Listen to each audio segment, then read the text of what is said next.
तो दोस्तों आज हो गया 12 फरवरी 2023 यूपी में देश दुनिया की सभी ताज़ा बड़ी खबरें लेकर आए सिर्फ आपके लिए। चलिए फाफर खबर शुरू करते हैं। उससे पहले चैनल को अब तक सब्सक्राइब ना किया हो तो फाफर चैनल को सब्सक्राइब कर दे, लाइक कर दे, शेयर कर दे ताकि इसी तरह खबर आप हर रोज देख सके। चलिए शुरू करते हैं आज की पहली बड़ी खबर। तुर्की में भूकंप से तबाही में उत्तराखंड के एक युवक की मौत, मलबे में मिला शव। जी आपको बता दें कि तुर्की में आए विनाशकारी भूकंप में एक भारतीय नागरिक के मारे जाने की जानकारी मिली है। भारतीय दूतावास की ओर से जानकारी दी गई है कि 6 फरवरी को आए भूकंप के बाद से तुर्की में लापता एक भारतीय नागरिक विजय कुमार की बॉडी बरामद की गई है।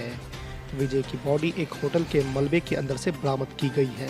बिहार में कैबिनेट विस्तार को लेकर महागठबंधन के दलों में घमासान छिड़ गया है। मुख्यमंत्री नीतीश कुमार ने अब कांग्रेस को झटका दिया है। उन्होंने कैबिनेट विस्तार के सवाल से पल्ला झाड़ना शुरू कर दिया है। उनका कहना है कि इस बारे में अब डिप्टी सीएम तेजस्वी यादव ही बताएंगे। वहीं तेजस्वी यादव पहले ही कैबिनेट विस्तार की बात से इनकार कर चुके हैं।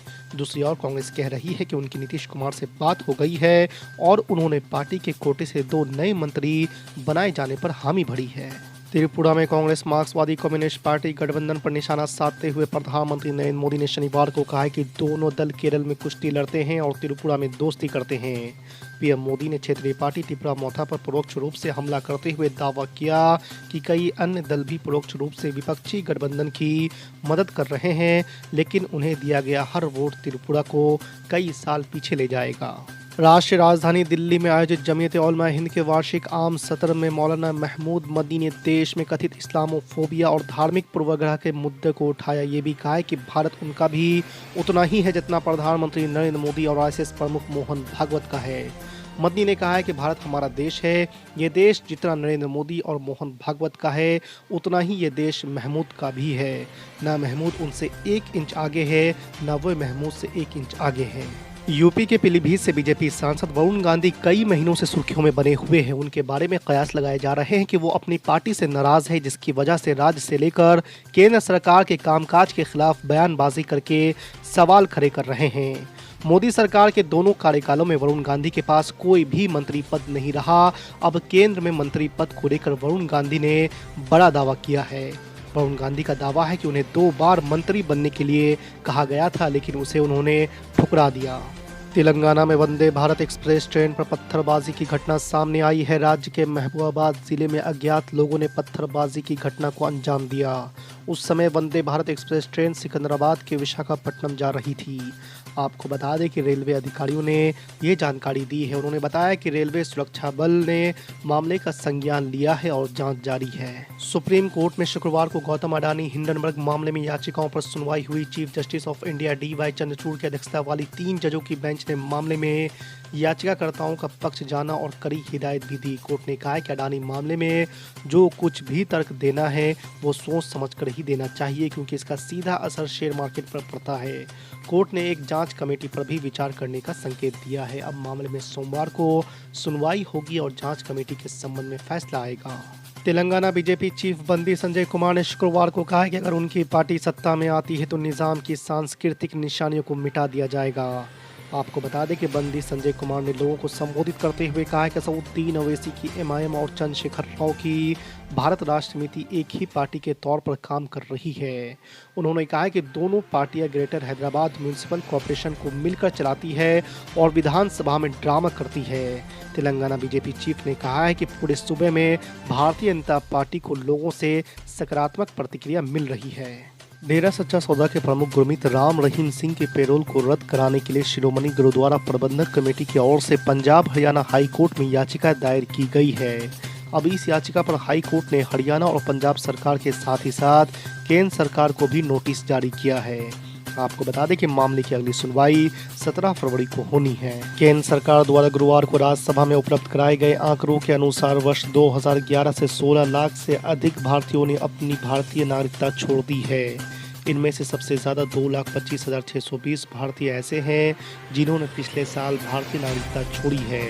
आपको बता दें कि विदेश मंत्री एस जयशंकर ने एक सवाल के लिखित जवाब में ये जानकारी दी है। प्रधानमंत्री नरेंद्र मोदी ने बृहस्पतिवार को कांग्रेस पर हमला बोलते हुए कहा है कि उनके शासनकाल के दौरान 90 सरकारें गिरी हैं। पूर्व प्रधानमंत्री इंदिरा गांधी का नाम लेते हुए पीएम नरेंद्र मोदी ने कांग्रेस पर कई प्रहार किए।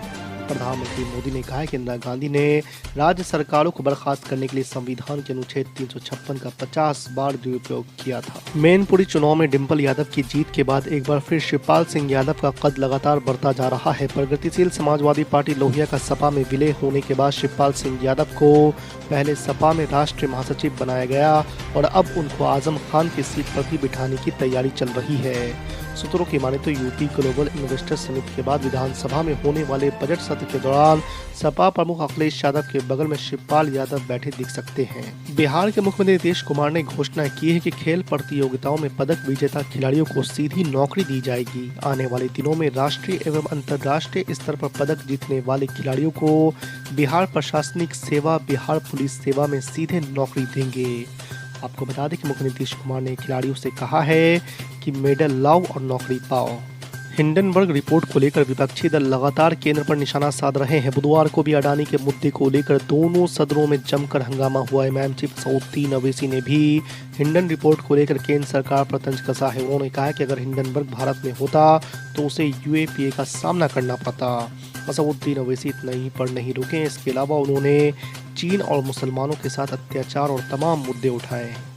लोकसभा में बुधवार को कांग्रेस नेता अधीर रंजन चौधरी और केंद्रीय गृह मंत्री अमित शाह और कानून मंत्री किरण रिजिजू के बीच तीखी नोकझोंक देखने को मिली है। मामला वास्तविक नियंत्रण रेखा यानी एलएसी पर चीन और भारत के बीच संघर्ष से जुड़ा था। कांग्रेस नेता अधीर रंजन चौधरी ने लोकसभा में मांग करते हुए कहा कि हमने संसद में देश में चीनी घुसपैठ पर चर्चा की लगातार अपील की है, लेकिन ऐसा नहीं हुआ। संसद में अपने 1.5 घंटे के भाषण के दौरान प्रधानमंत्री नरेंद्र मोदी द्वारा अडानी से जुड़े सवालों का जवाब नहीं देने को लेकर कांग्रेस ने निशाना साधा है। कांग्रेस नेता राहुल गांधी ने कहा कि प्रधानमंत्री अडानी की रक्षा कर रहे हैं। राज्यसभा से लेकर लोकसभा तक कांग्रेस हिंडनबर्ग रिसर्च द्वारा अडानी समूह को लेकर लगाए गए आरोपों की जांच के लिए संयुक्त संसदीय समिति यानी कि जेपीसी गठित करने की मांग कर रही है। दिल्ली में 8 साल से सरकार चला रही आम आदमी पार्टी के लिए इन दिनों कुछ भी ठीक नहीं चल रहा है। अरविंद केजरीवाल की अगुवाई वाली पार्टी और सरकार को एक के बाद एक नई मुसीबतों का सामना करना पड़ रहा है। भ्रष्टाचार और घोटाले के ताबड़तोड़ आरोपों के बाद अब आप सरकार पर जासूसी के सनसनीखेज आरोप लग गए हैं। शराब घोटाले की तरह एक बार सवाल तो केजरीवाल की साख पर उठ रहे हैं, लेकिन कानूनी जाल में उप मुख्यमंत्री मनीष सिसोदिया फंसते दिख रहे हैं। शुरुआती जांच के बाद सीबीआई ने एलजी से केस दर्ज करने की अनुमति मांगी है। ड्यूटी के दौरान सोशल मीडिया पर लगे रहने वाले पुलिस कर्मियों पर यूपी की योगी सरकार ने नकेल कस दी है। अब कोई भी पुलिस वाला ड्यूटी के दौरान पर्सनल इस्तेमाल के लिए फेसबुक, इंस्टाग्राम आदि सोशल मीडिया प्लेटफॉर्म का इस्तेमाल नहीं कर सकेगा। ड्यूटी के बाद भी वर्दी में रील बनाने पर रोक लगा दी गई है। आपको बता दें कि कार्यस्थल से सोशल मीडिया के प्लेटफॉर्म पर लाइव टेलीकास्ट को भी प्रतिबंधित कर दिया गया है। योगी सरकार ने बुधवार को पुलिस वालों के लिए सोशल मीडिया की नई पॉलिसी जारी कर दी है। यूपी में शुक्रवार से ग्लोबल इन्वेस्टर समिट होने वाला है। इससे पहले सपा प्रमुख अखिलेश यादव ने केंद्र की मोदी और राज्य की योगी सरकार पर निशाना साधा है। अखिलेश यादव ने कहा कि जब भी उद्योगपतियों से सरकार मिलती है, नुकसान जनता का होता है।